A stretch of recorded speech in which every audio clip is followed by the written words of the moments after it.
देखिए अब हमें जिस टॉपिक के बारे में पढ़ना है वो टॉपिक का नाम है कंसंट्रेशन सेल्स।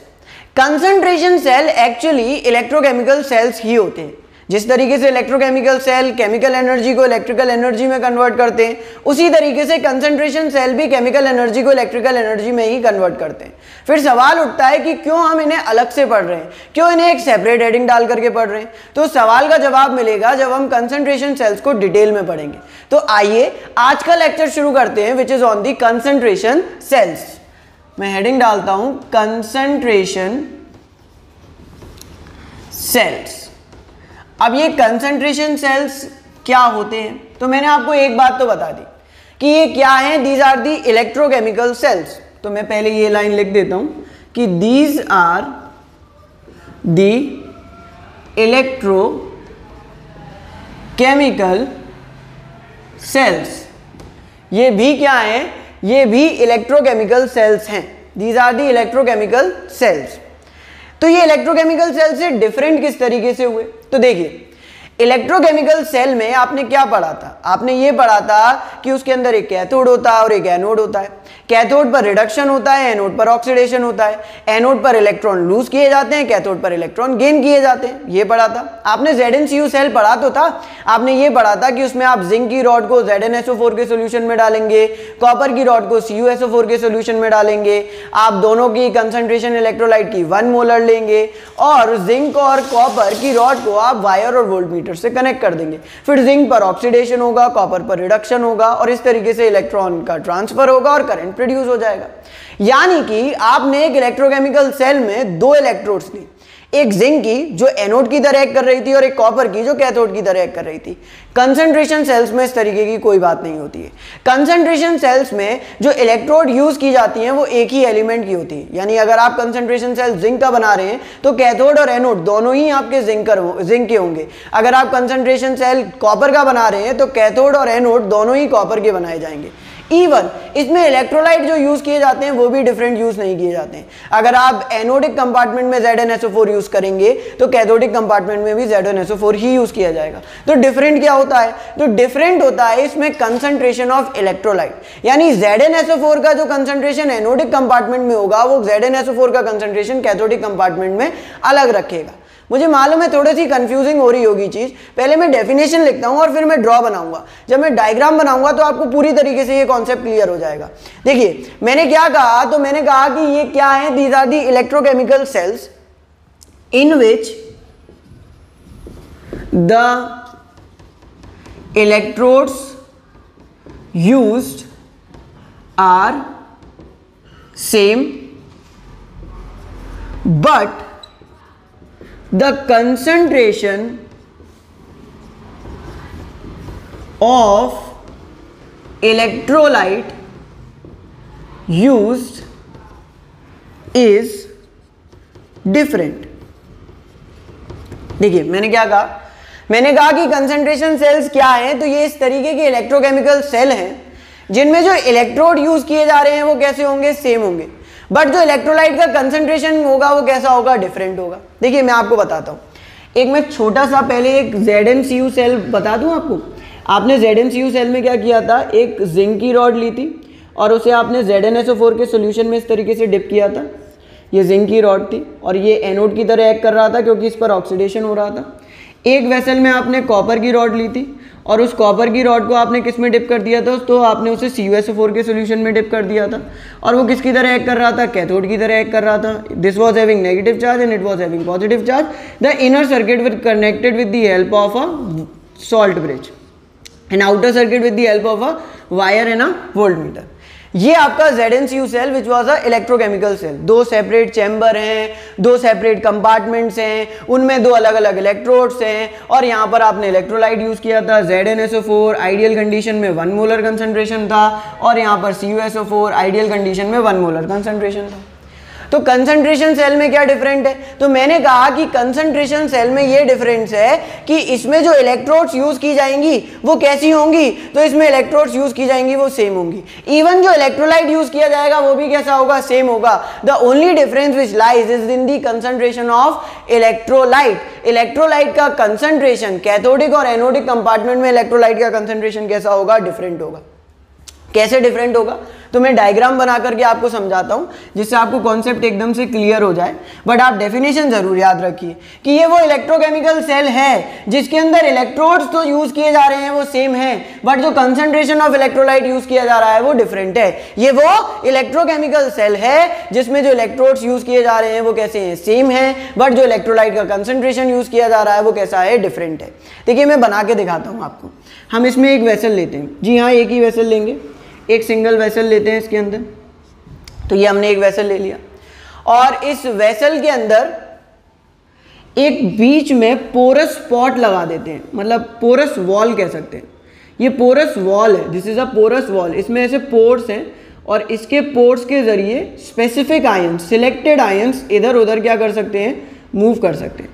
तो ये मैंने क्या लगा दी इसके अंदर, ये मैंने इसके अंदर एक पोरस वॉल लगा दी and through this porous wall ions का क्या हो सकता है, मूवमेंट हो सकता है। This porous wall is actually acting as a salt bridge. ये किसकी तरह काम कर रही है, सॉल्ट ब्रिज की तरह काम कर रही है। This porous wall is actually acting as a salt bridge. ये पोरस वॉल सॉल्ट ब्रिज की तरह एक्ट कर रही है। मैंने एक तरफ जिंक की रॉड ली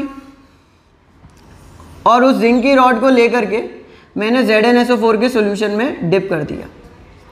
मैंने जिंक की रॉड ली और मैंने जिंक की रॉड को लेकर के ZnSO4 के सॉल्यूशन में डिप कर दिया और इस ZnSO4 सॉल्यूशन का कोई भी कंसंट्रेशन है, मान लो C1 इसका कंसंट्रेशन है, ठीक है।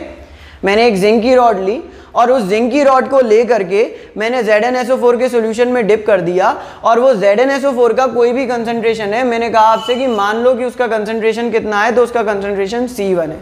मैंने जिंक की रॉड ली है और रॉड को लेकर के, रॉड टेढ़ी हो गई, रॉड को सीधा कर देते हैं, ये रॉड भी सीधी हो गई और जिंक की रॉड को लेकर के ZnSO4 के सॉल्यूशन में डिप कर दिया और इसकी कंसंट्रेशन C1 है।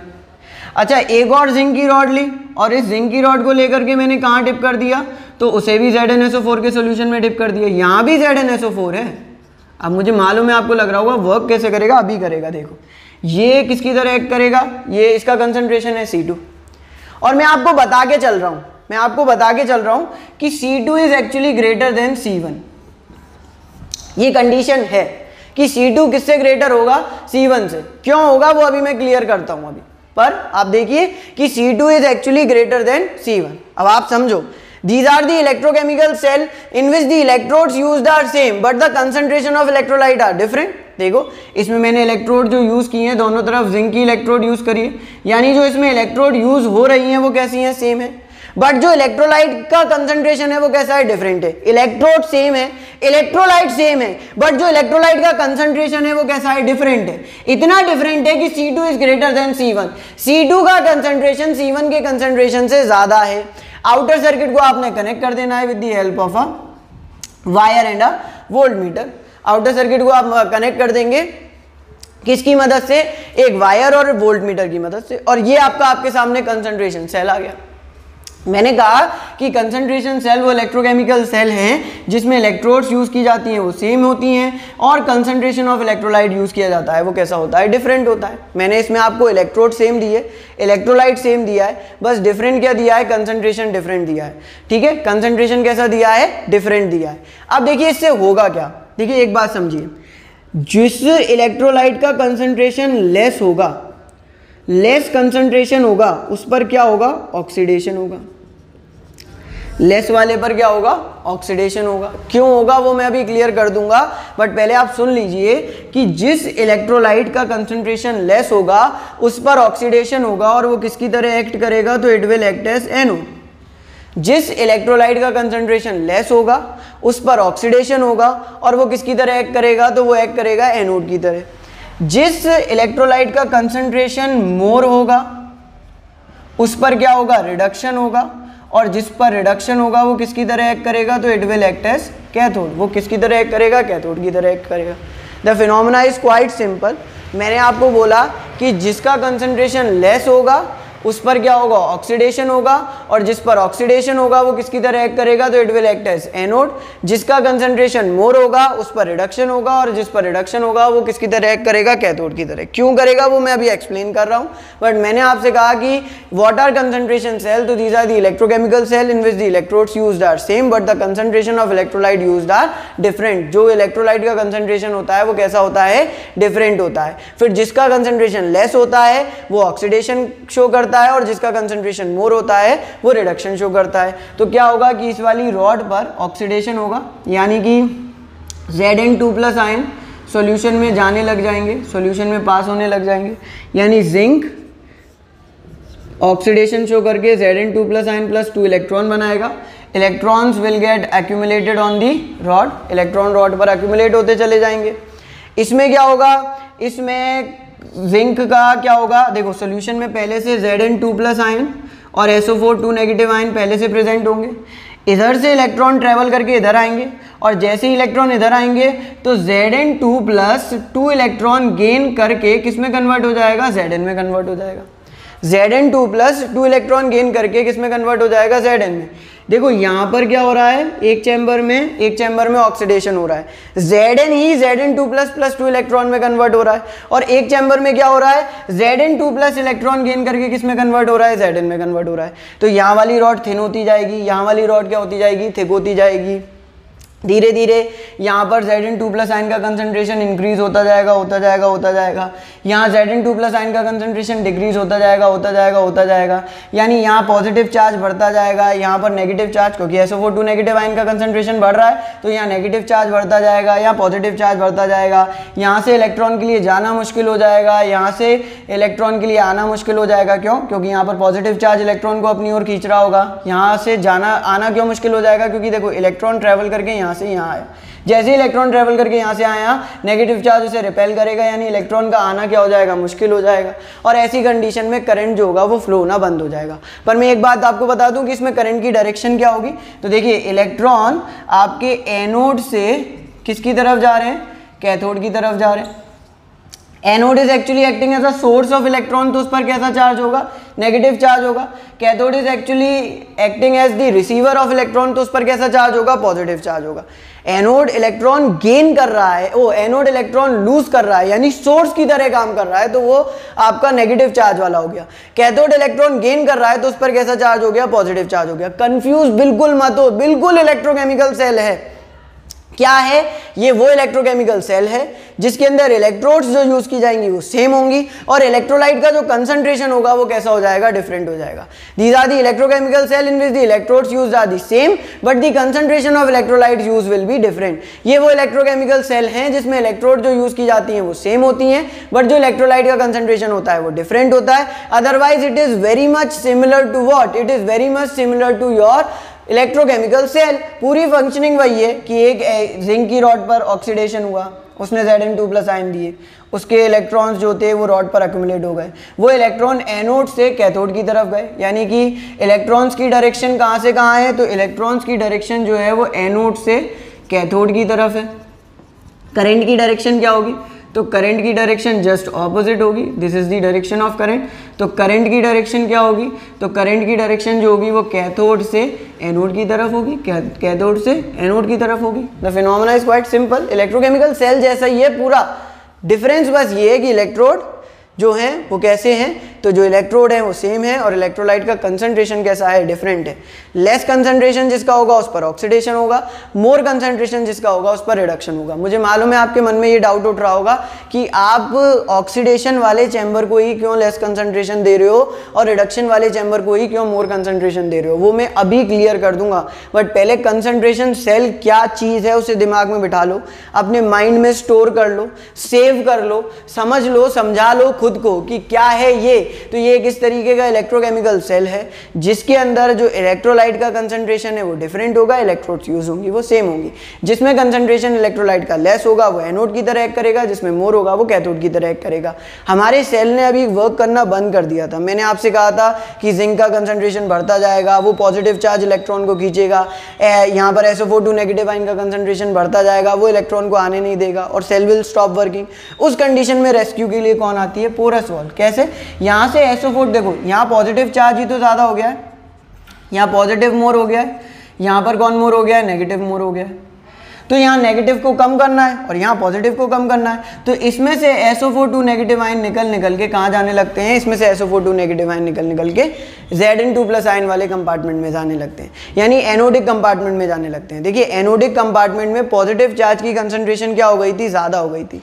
तो क्योंकि एनोडिक कंपार्टमेंट में पॉजिटिव चार्ज की कंसंट्रेशन ज़्यादा हो गई थी, तो मुझे उस पॉजिटिव चार्ज की कंसंट्रेशन को कम करना था। तो हुआ क्या कि जो आपका कैथोडिक कंपार्टमेंट था उसमें से SO4 नेगेटिव आयन निकल के आपके एनोडिक कंपार्टमेंट में जाने लग गए। उन्होंने उसके उस एक्स्ट्रा पॉजिटिव चार्ज को क्या कर दिया, न्यूट्रलाइज। अब वो चार्ज न्यूट्रलाइज हो गया तो सेल जो होगा वो दोबारा से क्या करने लगेगा, काम करने लगेगा।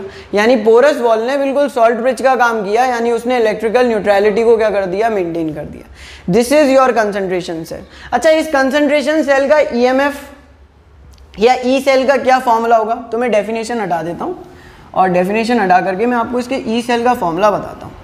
देखते हैं इसके ई सेल का क्या फॉर्मूला होगा। ठीक है, इस कंसंट्रेशन सेल के ई सेल का क्या फॉर्मूला होगा, तो E cell according to Nernst equation क्या होता है, ई नॉट सेल माइनस के 0.0591 अपॉन एन। देखिए टेम्परेचर 298 ही लेकर के चल रहा हूँ मैं, ठीक है, टेम्परेचर 298 केल्विन, तभी मैं 0.0591 अपॉन एन रख सकता हूँ। लॉग प्रोडक्ट का मोलर कंसंट्रेशन अपॉन रिएक्टेंट का मोलर कंसंट्रेशन, है ना। तो अगर मुझे प्रोडक्ट और रिएक्टेंट का मोलर कंसंट्रेशन लिखना है तो पहले मुझे सेल की रिप्रेजेंटेशन बनानी होगी। तो चलिए मैं सेल की रिप्रेजेंटेशन बनाता हूँ। पहले मैं लिखता हूँ कि एनोड पर क्या हो रहा है, तो एनोड पर हो रहा है कि Zn कन्वर्ट हो रहा है Zn2+ प्लस 2 इलेक्ट्रॉन में, ठीक है। कैथोड पर क्या हो रहा है, तो कैथोड पर मैं देखता हूँ क्या हो रहा है, तो कैथोड पर Zn2+ कन्वर्ट हो रहा है Zn में 2 इलेक्ट्रॉन गेन करके। अच्छा, इसकी कंसंट्रेशन क्या है, C1 है और इसकी कंसंट्रेशन क्या है, C2 है। ध्यान से देखिए, एनोडिक कंपार्टमेंट में जो Zn2+ आयन बन रहे हैं उनकी कंसंट्रेशन एनोडिक कंपार्टमेंट वाले की क्या है, C1 है, और कैथोडिक कंपार्टमेंट वाले की क्या है, C2 है।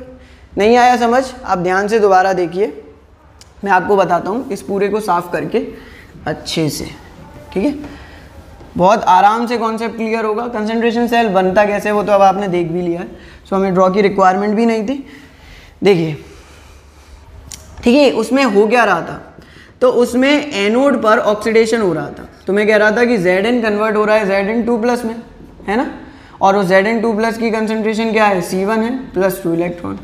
उसमें कैथोड पर क्या हो रहा था, तो मैं कह रहा था कि उसमें Zn2+ जिसकी कंसंट्रेशन C2 है। आप याद करो, मैंने कैथोडिक कंपार्टमेंट में जो इलेक्ट्रोलाइट का सॉल्यूशन लिया था उसकी कंसंट्रेशन क्या थी, C2 ही तो थी, और वही Zn2+ आयन निकल के रॉड पर चिपकते जा रहे थे। तो मैंने कहा कि यहाँ पर आ गया Zn जब ये 2 इलेक्ट्रॉन गेन करेगा। ओवरऑल सेल रिएक्शन लिख दूँ, तो देखिए Zn से Zn कैंसिल, 2 इलेक्ट्रॉन से 2 इलेक्ट्रॉन कैंसिल, तो बन क्या रहा है कि Zn2+ C2 gives Zn2+ of C1, Zn2+ of C2 और Zn2+ of C1, यही बन रही है मेरी इक्वेशन। अच्छा, ये एनोड वाला कंसंट्रेशन है, ये कैथोड वाला कंसंट्रेशन है ना। अच्छा, इसे मैं इस इक्वेशन में रखूं, ई सेल वाली इक्वेशन में रखूं। देखिए, ई नॉट सेल की अगर मैं वैल्यू लिखना चाहूँ तो ई नॉट सेल किसके बराबर होता है, E naught cathode minus E naught anode. अब बताओ, ये भी जिंक का था और ये भी जिंक का था, तो ई नॉट सेल कितना आएगा, 0 आएगा। कंसंट्रेशन सेल में ई नॉट सेल की वैल्यू हमेशा कितनी आएगी, तो कंसंट्रेशन सेल में ई नॉट सेल की वैल्यू हमेशा 0 आएगी। कंसंट्रेशन सेल में ई नॉट सेल की वैल्यू हमेशा 0 क्यों आएगी, क्योंकि उसमें कैथोड और एनोड एक ही इलेक्ट्रोड से बना होता है। अब क्योंकि उसमें कैथोड और एनोड एक ही इलेक्ट्रोड से बना होता है, तो उसमें कैथोड और एनोड एक ही इलेक्ट्रोड से बना होता है, तो उसमें ई नॉट सेल की यानी standard E naught cell, standard reduction potential of the cell की वैल्यू कितनी हो जाएगी, 0। तो मैं डायरेक्ट लिखूंगा कि ई सेल जो होगा वो माइनस के 0.0591 अपॉन एन लॉग प्रोडक्ट का कंसंट्रेशन यानी कि C1 और रिएक्टेंट का कंसंट्रेशन अपॉन की यानी कि C2 के बराबर होगा। प्रोडक्ट का कंसंट्रेशन अपॉन के रिएक्टेंट का कंसंट्रेशन। अच्छा, यहाँ ये पॉजिटिव कर दूं, माइनस को हटा करके प्लस कर दूं। अच्छा, माइनस को प्लस हटाने के लिए मुझे इसे क्या करना पड़ेगा, रिवर्स करना पड़ेगा। अगर मैं इसे उल्टा कर दूं तो यहाँ माइनस आ जाएगा, माइनस माइनस प्लस हो जाएगा। सो ई सेल किसके बराबर हो जाएगा, so E cell will be 0.0591 upon के एन लॉग C2 अपॉन के C1 के, है ना। E cell will be equal to 0.0591 upon n log C2 upon के C1 के। वेरी इंपॉर्टेंट फॉर्मूला है, और यहीं से मैं आपका वो पॉइंट क्लियर कर रहा हूं कि मैं क्यों कह रहा था कि C2 should be greater than C1। क्यों C2 C1 से ग्रेटर होना चाहिए, क्योंकि देखो अगर C2 C1 से ग्रेटर है तो ई सेल कैसा आएगा, पॉजिटिव आएगा। अगर C2 C1 से ग्रेटर है तो इन दोनों का जो रिजल्ट आएगा वो कैसा आएगा, पॉजिटिव आएगा, मतलब 0 से ऊपर आएगा। देखो आपको पता है कि log 1 की वैल्यू जो होती है वो 0 होती है, और log 1 से जो भी वैल्यूज होती हैं वो कैसी चली जाती है, नेगेटिव में चली जाती है। log 1 की वैल्यू 0 होती है और log 1 से जो वैल्यूज नीचे जाती हैं वो कैसी चली जाती है, नेगेटिव चली जाती है। अब अगर मैं ये कह दूं कि C2 छोटा है, अगर मान लो कि if C2 is less than C1 तो log C2 अपॉन C1 कैसा हो जाएगा, नेगेटिव हो जाएगा, यानी कि ई सेल कैसा हो जाएगा फिर आपका, नेगेटिव हो जाएगा।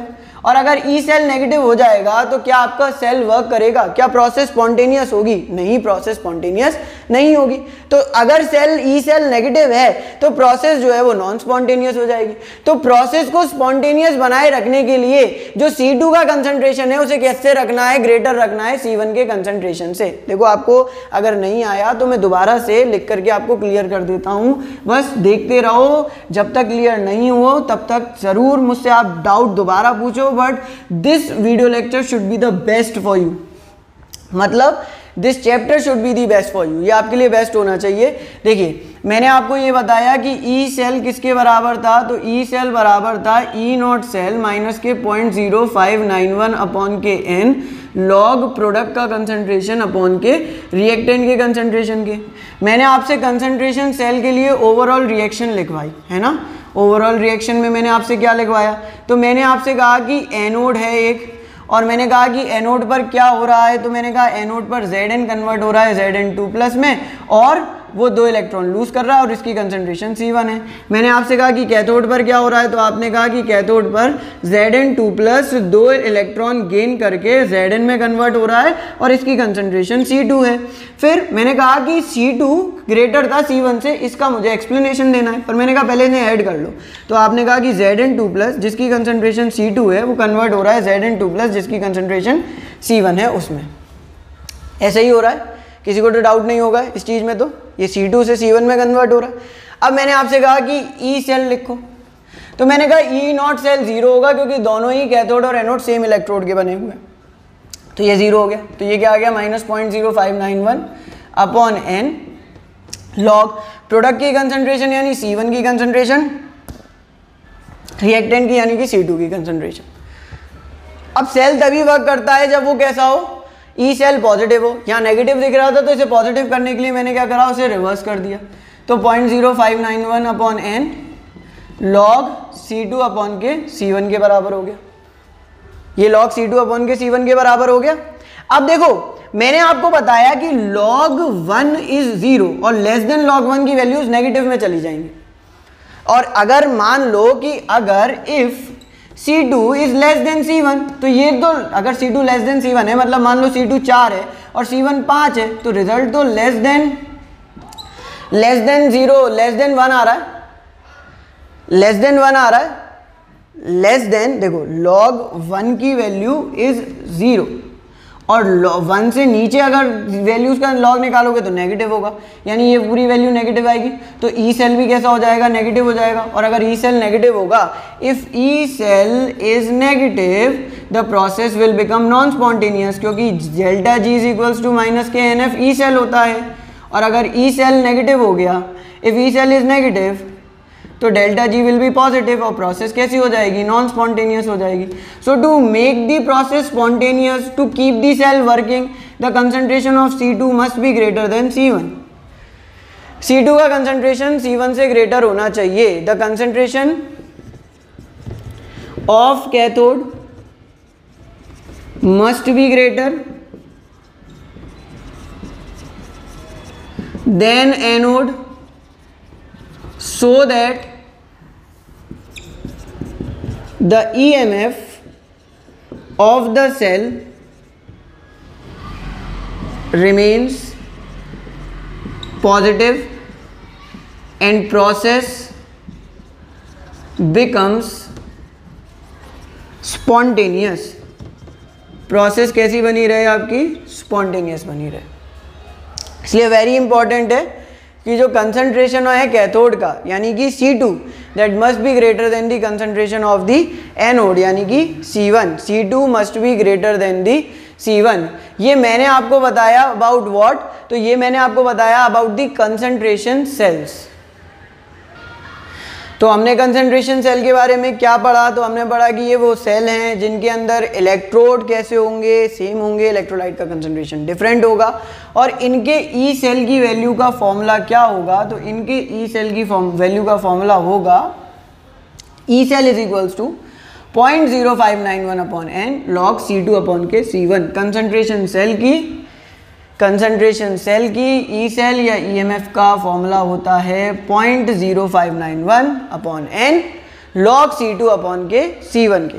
अब मैं आपको पता है एक रियलिटी बताता हूँ, एक अच्छा सुपीरियर पॉइंट बताता हूँ. वो पॉइंट ये है कि नोट में लिख सकते हो आप कि एक्चुअली जो कंसंट्रेशन सेल हैं वो कंसंट्रेशन सेल जो हैं वो दो टाइप्स के होते हैं. Concentration cells are of two types. Concentration cell आपके दो टाइप के होते हैं. एक होते हैं electrolyte concentration cell, electrolyte concentration cell, और एक होते हैं इलेक्ट्रोड कंसंट्रेशन सेल. तो concentration cells are of two type. Concentration cell आपके दो टाइप के होते हैं. एक होते हैं इलेक्ट्रोलाइट कंसंट्रेशन सेल और एक होते हैं इलेक्ट्रोड कंसंट्रेशन सेल. अब मैं उसमें भी आपको बता दूं कि ये वाले मोस्ट कॉमन होते हैं और यही वाले हम मेजॉरिटी टाइम्स पढ़ते भी हैं. हमारे पास जो क्वेश्चन आएंगे जो हमसे कंसंट्रेशन सेल की एक्चुअली पूछ रहा होगा वो इलेक्ट्रोलाइट कंसंट्रेशन सेल की ही पूछ रहा होगा. बट मैं आपको पूरी नॉलेज दे रहा हूँ तो मैं आपको बता देता हूँ कि कंसंट्रेशन सेल दो टाइप के होते हैं, एक इलेक्ट्रोलाइट कंसंट्रेशन सेल और एक इलेक्ट्रोड कंसंट्रेशन सेल. सबसे पहले हम बात करते हैं इलेक्ट्रोलाइट कंसंट्रेशन सेल. वो क्या होते हैं? देखिए, इलेक्ट्रोलाइट कंसंट्रेशन सेल वो कंसंट्रेशन सेल हैं जो अभी आपने पढ़ा, यानी कि ये वो इलेक्ट्रोलाइट कंसंट्रेशन सेल हैं जिनके अंदर इलेक्ट्रोड जो यूज होंगी वो कैसी होंगी? सेम होंगी. और जो इलेक्ट्रोलाइट का कंसंट्रेशन होगा, जो इलेक्ट्रोलाइट का कंसंट्रेशन होगा वो कैसा होगा? तो इलेक्ट्रोलाइट का कंसंट्रेशन डिफरेंट होगा. सिंपल. वो कंसंट्रेशन सेल जिनमें इलेक्ट्रोड्स जो यूज की जा रही हैं वो सेम हो और जिनमें इलेक्ट्रोलाइट का कंसंट्रेशन जो हो वो कैसा हो? डिफरेंट हो, उन्हें आप क्या कहते हैं? तो उन्हें आप इलेक्ट्रोलाइट कंसंट्रेशन सेल कहते हैं. जैसे अभी आपने पढ़ा कि Zn2+ उसकी कंसंट्रेशन क्या थी? C1 सॉल्ट ब्रिज मतलब पोरस वॉल, Zn2+ और उसकी कंसंट्रेशन क्या थी? C2 थी. ठीक है, इसमें ये Zn से Zn2+ में कन्वर्ट हो रहा था, ये Zn2+ से Zn में कन्वर्ट हो रहा था. तो ये आपका इलेक्ट्रोलाइट कंसंट्रेशन सेल है जिसमें आपका एनोड और कैथोड दोनों ही किससे मिलकर के बने हैं? तो दोनों ही एक ही इलेक्ट्रोड से मिलकर के बने हैं. तो वो मैंने क्या कर दिया? मैंने यहाँ पर बस सेल की रिप्रेजेंटेशन कर दी. Zn से Zn2+ में बदल रहा है, उसकी कंसंट्रेशन C1 है. Zn2+ Zn में कन्वर्ट हो रहा है. एनोड है तो ऑक्सीडेशन होगा, तो मैंने यहाँ पर ऑक्सीडेशन दिखा दिया. कैथोड है तो यहाँ पर रिडक्शन होगा, तो मैंने यहाँ पर रिडक्शन दिखा दिया. तो मैंने कहा कि the first concentration cell are the electrolyte concentration cell in which the electrodes used are same and the electrolyte used have different concentration. Electrolyte की कंसंट्रेशन कैसी हो जाएगी? डिफरेंट हो जाएगी. अगला मैं आपको बताऊं तो the next is electrode concentration cell. Electrode concentration cell. अब ये इलेक्ट्रोड कंसंट्रेशन सेल क्या होते हैं? देखिए, इलेक्ट्रोड कंसंट्रेशन सेल क्या होते हैं? तो इनमें जो इलेक्ट्रोड यूज की जाती हैं, इलेक्ट्रोड यूज की जाती हैं उनकी कंसंट्रेशन कैसी होती है? डिफरेंट होती है. मुझे मालूम है आपको सुनकर अजीब लग रहा होगा कि इलेक्ट्रोड की कंसंट्रेशन डिफरेंट होने से मतलब क्या है, अभी क्लियर कर दूंगा. बट जो इसमें इलेक्ट्रोलाइट यूज की जाते हैं उनमें इलेक्ट्रोलाइट की कंसंट्रेशन कैसी रहती है? तो इलेक्ट्रोलाइट की कंसंट्रेशन सेम रहती है. बट पहले एक बार आप डेफिनेशन को ग्रैस्प कीजिए कि मैंने आपको बताया कि what are electrolyte concentration cell.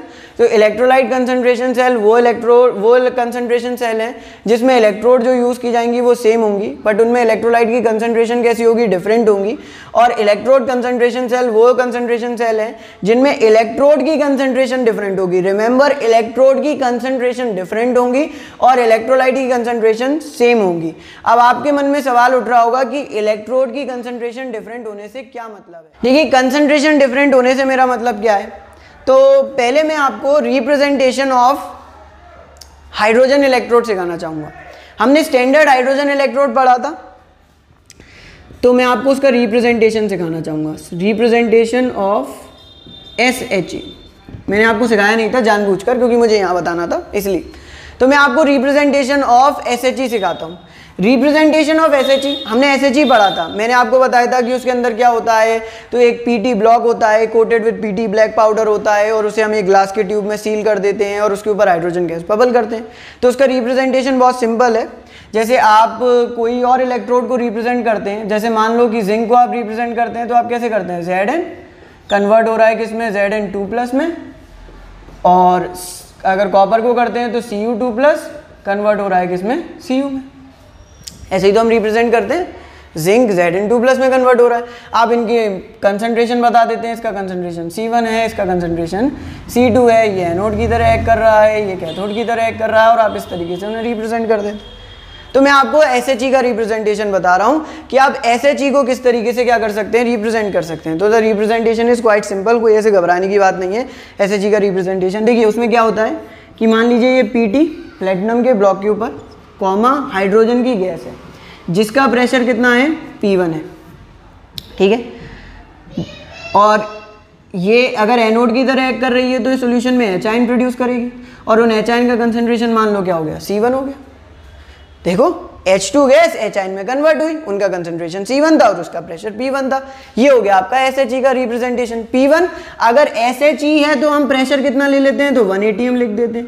अगर सिंपल हाइड्रोजन इलेक्ट्रोड है, मान लीजिए कि वो स्टैंडर्ड हाइड्रोजन इलेक्ट्रोड ना होकर के एक नॉर्मल सा हाइड्रोजन इलेक्ट्रोड है, मतलब उसमें कंडीशन स्टैंडर्ड वाली नहीं है, तो आप यहाँ पर प्रेशर क्या मेंशन कर देंगे, P1 मेंशन कर देंगे। और ये एनोड की तरह एक्ट कर रहा होगा। अगर ये कैथोड की तरह एक्ट कर रहा है तो मैंने लगाया सॉल्ट ब्रिज, मैंने लगाया क्या, सॉल्ट ब्रिज। और सॉल्ट ब्रिज लगाने के बाद H आयन सॉल्यूशन के अंदर के जिनका कंसंट्रेशन मान लो C2 था, और वो कन्वर्ट हुए किसमें, वो कन्वर्ट हुए PT, H2, और उसका प्रेशर P2। उसका प्रेशर कितना, P2 हो गया। ये एनोड की तरह एक्ट कर रहा था, H2 H आयन में कन्वर्ट हो रहा था, ये कैथोड की तरह एक्ट कर रहा था, H आयन H2 में कन्वर्ट हो रहे थे। तो मेरा यहाँ पर कंसंट्रेशन डिफरेंट होने का मतलब क्या है, तो मेरा इलेक्ट्रोड की कंसंट्रेशन डिफरेंट होने का मतलब ये है कि ये जो प्रेशर है, ये जो प्रेशर है, इसका क्या हो जाना, डिफरेंट हो जाना। अगर इलेक्ट्रोड कंसंट्रेशन सेल है तो उसमें जो गैस इलेक्ट्रोड्स होंगी, देखिए इलेक्ट्रोड्स कई टाइप की होती हैं। एक मेटल आयन इलेक्ट्रोड होती है, जिसमें क्या होता है कि एक मेटल होता है और एक उसका आयन होता है, ठीक है। एक मेटल होता है और उसका आयन होता है। This electrode is known as metal ion electrode. Electrode क्या होती थी, आप क्या करते थे, एक मेटल की रॉड को उसी के सॉल्ट सोल्यूशन में डिप करते थे, उसे आप क्या कह देते थे, इलेक्ट्रोड कह देते थे। अब मेटल की रॉड है और उसके आयन्स हैं, तो उस इलेक्ट्रोड को आपने क्या नाम दे दिया, मेटल आयन इलेक्ट्रोड नाम दे दिया। अब यहाँ पर क्या है, यहाँ पर गैस का यूज हो रहा है, तो इस इलेक्ट्रोड को आप गैस इलेक्ट्रोड्स कहेंगे। तो गैस इलेक्ट्रोड्स के केस में हम कौन सा कंसंट्रेशन सेल बनाते हैं, इलेक्ट्रोड कंसंट्रेशन सेल बनाते हैं। और इलेक्ट्रोड कंसंट्रेशन सेल में जो इलेक्ट्रोड है उसका कंसंट्रेशन कैसा होता है, डिफरेंट होता है। इलेक्ट्रोड का कंसंट्रेशन कैसा होता है, डिफरेंट होता है, मतलब कि गैस का प्रेशर कैसा होता है, डिफरेंट होता है। बट इलेक्ट्रोलाइट का कंसंट्रेशन कैसा होता है, सेम होता है। यानी यहां भी C1 होगा तो यहां भी क्या होगा, C1 ही होगा। इलेक्ट्रोलाइट गैस इलेक्ट्रोड्स के केस में हम इलेक्ट्रोड कंसंट्रेशन सेल बनाते हैं, गैस इलेक्ट्रोड्स के केस में हम इलेक्ट्रोड कंसंट्रेशन सेल बनाते हैं। और उनमें जो इलेक्ट्रोड का कंसंट्रेशन है, यानी इलेक्ट्रोड का जो प्रेशर है वो कैसा होता है, डिफरेंट होता है। इलेक्ट्रोड्स का जो प्रेशर है वो कैसा होता है, डिफरेंट होता है। बट जो कंसंट्रेशन होता है इलेक्ट्रोलाइट का वो कैसा रहता है, सेम रहता है। इलेक्ट्रोलाइट सॉल्यूशन का concentration will remain the same, electrolyte solution का कंसंट्रेशन कैसा बना रहेगा, सेम बना रहेगा, बट जो इलेक्ट्रोड का कंसंट्रेशन होगा वो डिफरेंट होगा, इलेक्ट्रोड का कंसंट्रेशन डिफरेंट होगा। यानी अगर आप इलेक्ट्रोलाइट कंसंट्रेशन सेल के लिए फॉर्मूला लिखते हैं ई सेल का, तो फॉर्मूला होगा 0.0591 अपॉन के n log C2 upon C1, और याद रखने का तरीका बता दे रहा हूँ, कैथोड अपॉन के एनोड C2 अपॉन के C1, यही तो कर रहा था मैं, C2 अपॉन के C1 कैथोड अपॉन के एनोड। और इसके लिए क्या होगा, इलेक्ट्रोलाइट कंसंट्रेशन सेल के लिए तो E cell is equals to 0.0591 upon n log cathode, cathode का प्रेशर क्या है P2, एनोड का क्या है P1, तो लॉग P2 अपॉन के P1। बस वहाँ प्रेशर के टर्म्स में बात होती है और वहाँ पर किसके टर्म्स में बात होती है, कंसंट्रेशन के टर्म्स में बात होती है। अगर इलेक्ट्रोड का कंसंट्रेशन डिफरेंट है, इलेक्ट्रोलाइट का सेम है, तो वो इलेक्ट्रोड कंसंट्रेशन सेल है, और अगर इलेक्ट्रोलाइट का कंसंट्रेशन सेम है, इलेक्ट्रोलाइट का कंसंट्रेशन डिफरेंट है और इलेक्ट्रोड का कंसंट्रेशन सेम है, क्या हुए वो मैं आपके लिए पूरा समराइज कर दे रहा हूँ। कंसंट्रेशन सेल मैंने कहा कि इस तरीके के सेल हैं जिनमें इलेक्ट्रोड जो यूज की जाएंगी वो सेम होंगी, पर जो इलेक्ट्रोलाइट का कंसंट्रेशन होगा वो कैसा होगा, डिफरेंट होगा। The concentration of the electrolyte will be different and the electrode use will B same. वो इलेक्ट्रोड सेम होंगी और इलेक्ट्रोलाइट का कंसंट्रेशन डिफरेंट होगा। इस चीज को अपने दिमाग में बिठा लीजिए। फिर मैंने आपसे ये कहा कि इसके अंदर कैथोड का कंसंट्रेशन ज्यादा होगा, एनोड का कंसंट्रेशन कम होगा। जिसका कंसंट्रेशन ज्यादा होगा उस पर रिडक्शन होगा, जिस पर कंसंट्रेशन कम होगा उस पर ऑक्सीडेशन होगा, और इसके अंदर करंट जो होगा वो बिल्कुल फ्लो होगा, जिस तरीके से इलेक्ट्रोकेमिकल सेल में क्या होता था, फ्लो होता था। इसके लिए हमने ई सेल का फॉर्मूला निकाला जो कि 0.0591 upon n log C2 upon के C1, यानी कैथोड की कंसंट्रेशन अपॉन एनोड की कंसंट्रेशन के बराबर आया। फिर मैंने आपसे कहा कि एक्चुअली कंसंट्रेशन सेल दो टाइप के होते हैं, एक इलेक्ट्रोलाइट कंसंट्रेशन सेल और एक electrode concentration cell. Electrolyte concentration cell वही सेल होते हैं जिनमें इलेक्ट्रोड सेम होती हैं, इलेक्ट्रोलाइट का कंसंट्रेशन डिफरेंट होता है। और एक होता है आपका इलेक्ट्रोड कंसंट्रेशन सेल जिनमें इलेक्ट्रोड की कंसंट्रेशन डिफरेंट होती है, जो कि इनके लिए बनाया जाता है, गैस इलेक्ट्रोड्स के लिए, जैसे कि हाइड्रोजन इलेक्ट्रोड। बट इलेक्ट्रोलाइट की कंसंट्रेशन कैसी रहती है, सेम रहती है। अब हम आगे बढ़ते हैं about our numericals from this topic.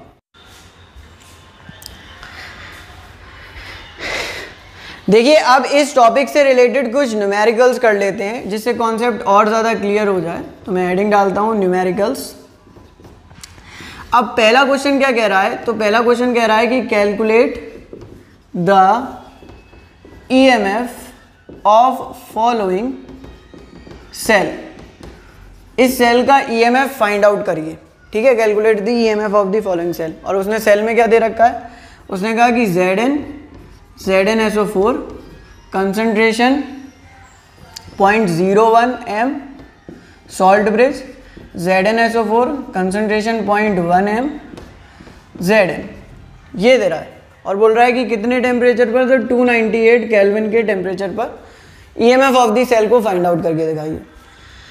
देखिए पहले तो हम लिख लेंगे इसकी सेल रिएक्शन। तो मैं कहूँगा कि एनोड पर क्या हो रहा है, तो एनोड पर Zn जो है वो कन्वर्ट हो रहा है Zn2+ में, 2 इलेक्ट्रॉन लूज करके, और इसकी कंसंट्रेशन 0.01 m दे रखी है। कैथोड पर क्या हो रहा है, तो मैं कहूँगा कैथोड पर Zn2+ कन्वर्ट हो रहा है Zn में, और इसकी कंसंट्रेशन 0.1 m दे रखी है। ओवरऑल सेल रिएक्शन लिखूंगा तो Zn से Zn कैंसिल, ये 2 इलेक्ट्रॉन गेन कर रहा होगा तो इलेक्ट्रॉन से electron cancel. Zn2+ 0.1 m concentration के साथ कन्वर्ट हो रहा था Zn2+ 0.01 m कंसंट्रेशन के साथ, ठीक है। अब हम फॉर्मूला लगाएंगे ई सेल का। तो ई सेल का फॉर्मूला होता है 0.0591 upon n log C2 upon के C1, कैथोड अपॉन के एनोड। तो मैं इधर सॉल्व कर देता हूँ कि ई सेल जो होगा वो बराबर के होगा मेरा 0.0591 अपॉन n की वैल्यू कितनी हो जाएगी, कितने इलेक्ट्रॉन का ट्रांसफर हो रहा है, 2 का, तो यहाँ 2 हो जाएगी, लॉग C2 यानी कि कैथोड की कंसंट्रेशन, कैथोड की कंसंट्रेशन कितनी है, मतलब प्रोडक्ट की अपॉन रिएक्टेंट की, वो है रिएक्टेंट अपॉन प्रोडक्ट की। कैथोड की कंसंट्रेशन क्या है मेरी, कैथोड की कंसंट्रेशन 0.1 है। देखो ये कैथोड है, यहाँ से देखना कंफ्यूज नहीं होगे, कैथोड अपॉन के एनोड, ये गड़बड़ हो जाएगी यहाँ पर। तो ये हो जाएगा 0.1 अपॉन के 0.01 यानी कि 0.0591 अपॉन 2 लॉग 10⁻⁻1 अपॉन 10⁻⁻2। ये ऊपर जाएगा तो 10⁻1 बचेगा, तो 0.0591 अपॉन के 2 और लॉग 10⁻1 मतलब कि 1 log 10 यानी वैल्यू 1 हो गई, इसको काट दोगे तो 0.02 वोल्ट जो होगा वो आपका आंसर आ जाएगा। सो ई सेल कितना आ जाएगा, तो 0.02 के बराबर आ जाएगा फॉर दिस सेल। आप समझ गए किस तरीके से निकालना।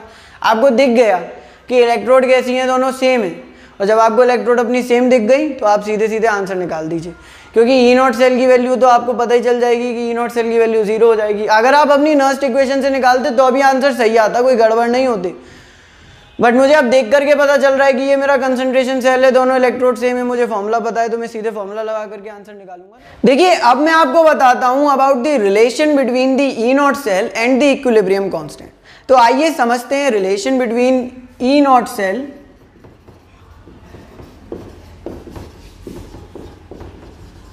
And equilibrium constant. ये है हमारा टॉपिक, ठीक है। ठीक है, एक बात समझिए, आपने गैल्वेनिक सेल पढ़ा था, मुझे मालूम है बार बार बना देता हूँ मैं गैल्वेनिक सेल, बट रिक्वायर्ड है इसलिए बनाता हूँ। या आप जिंक की रॉड लेते थे या आप कॉपर की रॉड लेते थे। जिंक की रॉड को आप ZnSO4 के सोल्यूशन में डिप करते थे, कॉपर की रॉड को CuSO4 के सोल्यूशन में। आउटर सर्किट आपका वायर वोल्टमीटर से और इनर सर्किट अपने सॉल्ट ब्रिज से आप कनेक्ट कर देते थे। ये हमने इस तरीके से आपको सेटअप बताया था। इसमें हो क्या रहा था, तो इसमें हो ये रहा था कि जिंक की रॉड पर क्या होता जा रहा था, ऑक्सीडेशन, और कंसंट्रेशन ऑफ Zn2+ आयन इसमें क्या होता जा रहा था, इंक्रीज होता जा रहा था। यानी इस वाले चैम्बर का कंसंट्रेशन धीरे धीरे बढ़ता जा रहा था, जो आपके एनोड वाले कंसंट्रेशन था वो बढ़ता जा रहा था, बढ़ता जा रहा था, बढ़ता जा रहा था। कैथोड वाले चैम्बर का कंसंट्रेशन धीरे धीरे क्या होता जा रहा था, तो कैथोड वाले चैम्बर का कंसंट्रेशन धीरे धीरे क्या होता जा रहा था, Cu2+ का कंसंट्रेशन इसमें डिक्रीज होता जा रहा था, होता जा रहा था, होता जा रहा था। और एक तरफ एक जगह का कंसंट्रेशन बढ़ता जा रहा था, एक जगह का कंसंट्रेशन यानी Zn2+ आयन का कंसंट्रेशन जो था वो बढ़ता जा रहा था, और Cu2+ आयन का कंसंट्रेशन जो था वो कम होता जा रहा था। और एक पॉइंट ऐसा आया जब दोनों का कंसंट्रेशन कैसा हो गया, बिल्कुल बराबर हो गया, यानी कि एक इक्विलिब्रियम स्टैब्लिश हो गया। और जैसे इक्विलिब्रियम स्टैब्लिश हुआ तो सेल ने काम करना क्या कर दिया था, बंद कर दिया था। Zn2+ आयन का कंसंट्रेशन इसमें क्या हो रहा है, इंक्रीज हो रहा है। Cu2+ आयन का कंसंट्रेशन क्या हो रहा है, डिक्रीज हो रहा है। इसका कंसंट्रेशन Zn2+ आयन का बढ़ता जा रहा है, बढ़ता जा रहा है, बढ़ता जा रहा है, बढ़ता जा रहा है। इसमें Cu2+ आयन का कंसंट्रेशन घटता जा रहा है, घटता जा रहा है, घटता है, घटता जा रहा है, घटता जा रहा है। और एक पॉइंट आया जब दोनों का कंसंट्रेशन की वैल्यू कैसी हो गई, सेम हो गई। ये बढ़ रहा था, वो कम हो रहा था, और एक पॉइंट पर दोनों के कंसंट्रेशन की वैल्यू सेम हो गई, और उस पॉइंट पर दोनों के बीच में क्या एस्टेब्लिश हो गया, एक इक्विलिब्रियम एस्टेब्लिश हो गया। और जब दोनों के बीच में इक्विलिब्रियम एस्टेब्लिश हो गया तो सेल ने क्या करना बंद कर दिया, सेल ने काम करना पूरी तरीके से बंद कर दिया। मैं आपको बता रहा हूँ relation between the equilibrium constant and the E naught cell. तो उसके लिए जरूरी था कि मैं आपको बताऊं कि इक्विलिब्रियम की कंडीशन कब आई। तो इक्विलिब्रियम की कंडीशन तब आई जब Zn2+ आयन का कंसंट्रेशन बढ़ता जा रहा था, Cu2+ आयन का कंसंट्रेशन कम होता जा रहा था, और एक पॉइंट ऐसा आया जब दोनों का कंसंट्रेशन बराबर हो गया और एक इक्विलिब्रियम स्टैब्लिश हो गया, सेल ने काम करना बंद कर दिया। और फिर हमने उस इक्विलिब्रियम को डिस्टर्ब किया था और सेल ने दोबारा से काम करना शुरू कर दिया था।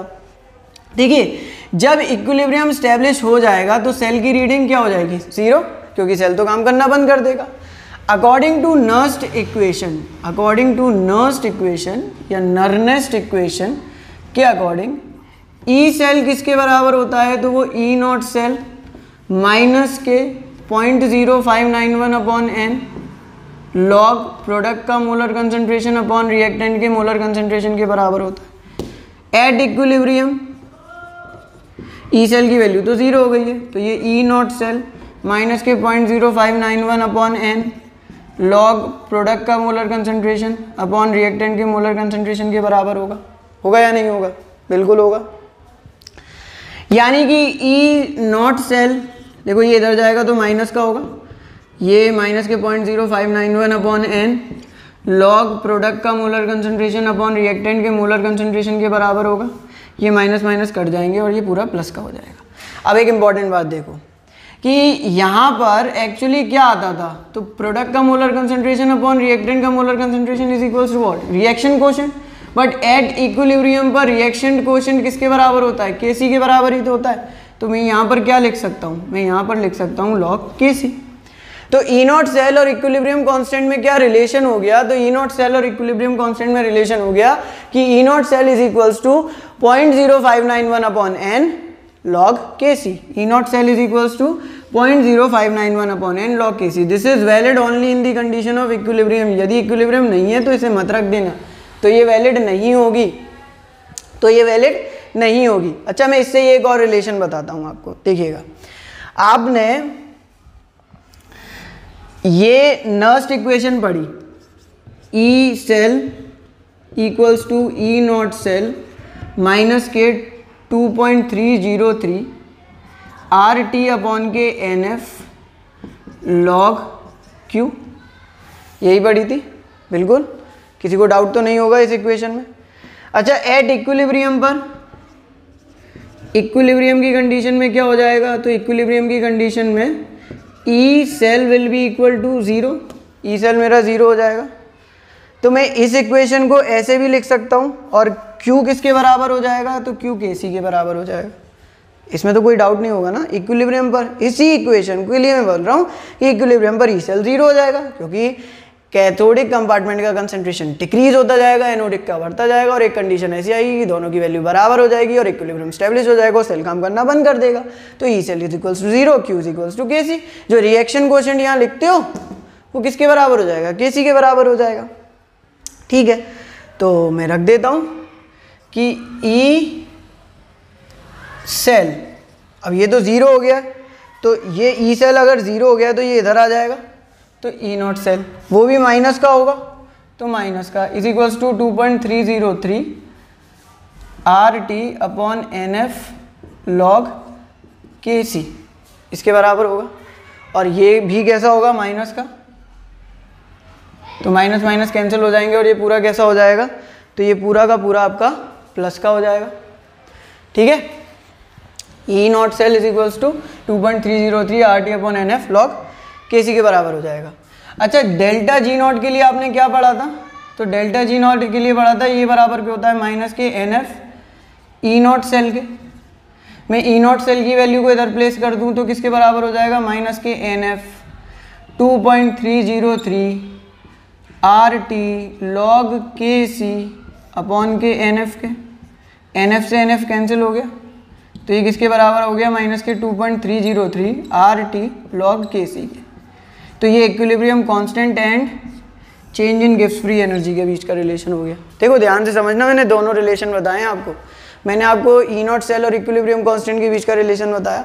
मैंने कहा कि जब इक्विलिब्रियम स्टैब्लिश होगा तो ई सेल 0 होगा। क्यों होगा ये भी बता दिया मैंने, क्योंकि सेल काम करना बंद कर देगा। क्यों करेगा ये भी बता दिया कि कंसंट्रेशन बढ़ता जाएगा, इलेक्ट्रॉन्स का मूवमेंट डिफिकल्ट होता जाएगा, इलेक्ट्रॉन मूव करना बंद कर देंगे और करंट जो होगा वो फ्लो करना स्टॉप कर देगा। फिर हमने नर्स्ट इक्वेशन पढ़ी, तो हमने कहा E cell is equals to E naught cell minus के 0.0591 अपॉन एन लॉग प्रोडक्ट का मोलर कंसंट्रेशन अपॉन रिएक्टेंट का मोलर कंसंट्रेशन। तो मैंने कहा कि इक्विलिब्रियम पर ई सेल 0 होगा, ई नॉट सेल इधर आ जाएगा, माइनस माइनस कैंसिल, तो 0.0591 upon n log K C के बराबर हो गया। फिर मैंने आपसे ये कहा कि आपने एक और नर्स्ट इक्वेशन की फॉर्म भी तो पढ़ी थी, तो E cell is equals to E naught cell minus के 2.303 R T upon n F log Q के बराबर हो गया। अब मैंने कहा कि इक्विलिब्रियम में ई सेल 0 के बराबर होता है और क्यू किसके बराबर होता है, के सी के बराबर होता है। ई सेल 0 के बराबर होता है, क्यू किसके बराबर होता है, के सी के बराबर होता है। ई सेल 0 के, क्यू के सी के। मैंने इक्वेशन में प्लेस किया तो मेरे लिए E naught cell is equals to 2.303 R T upon n F log K C के बराबर आ गया। मैंने डेल्टा जी नॉट की वैल्यू में रख दिया और मेरा रिलेशन आ गया delta G naught equals to minus 2.303 R T log K C. ये फॉर्मूला हमने 11th क्लास में पढ़ा था और हमने कहा था कि ये 12th में आपको बता देंगे कि कैसे आया, तो अब आपको बता दिया कि ये कैसे आया। Delta G naught is equals to minus 2.303 R T log K C. इससे रिलेटेड एक न्यूमेरिकल कर लेते हैं जिससे आपके डाउट्स क्लियर हो जाए। तो देखिए न्यूमेरिकल,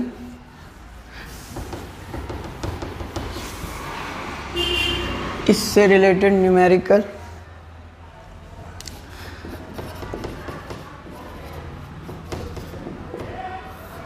क्या कह रहा है वो आपसे, तो वो कह रहा है कि कैलकुलेट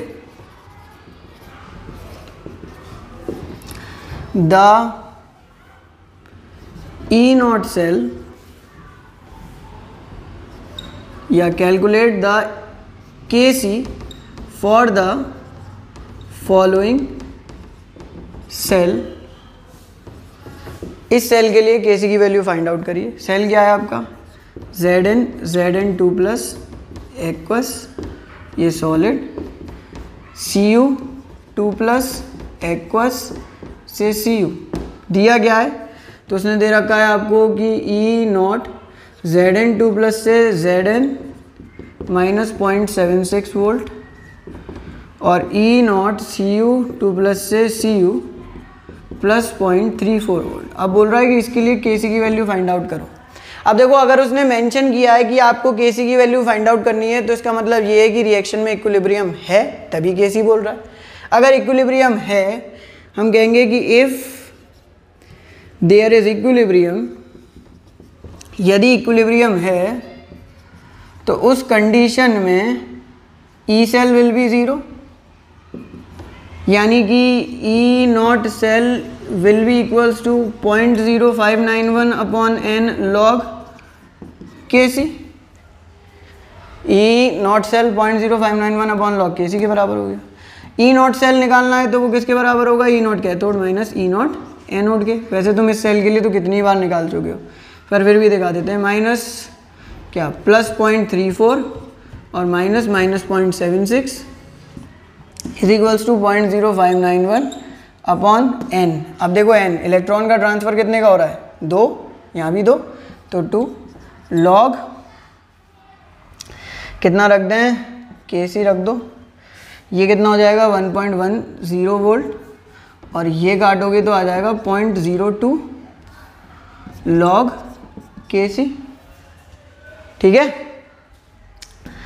तो इसको इधर ले जाएं तो 1.10 upon 0.02 equals to log Kc। ये हटे तो कितना बचा? 55 is equals to log Kc। अब log हटाने के लिए क्या लगाएंगे? Anti log. Taking anti log both side.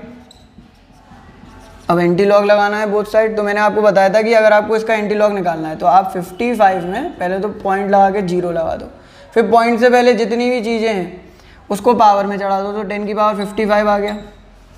ठीक है, 10 की पावर 55 आ गया। अब आपके सामने जो लॉग टेबल आ रही है, आप उसमें 0 की वैल्यू देखिए, तो 0 की वैल्यू आपको दे रखी है उसने 100, और पहली डिजिट के बाद पॉइंट लगा दो, इज इक्वल्स टू Kc। क्योंकि इसका एंटी लॉग लूँगा तो एंटी लॉग को काट देगा, और इसका एंटी लॉग कितना आ गया? 1 × 10 की power 55 is equals to Kc। तो ये आ गई आपकी Kc की वैल्यू। तो आप इस तरीके से इक्विलिब्रियम कांस्टेंट फाइंड आउट कर सकते हैं।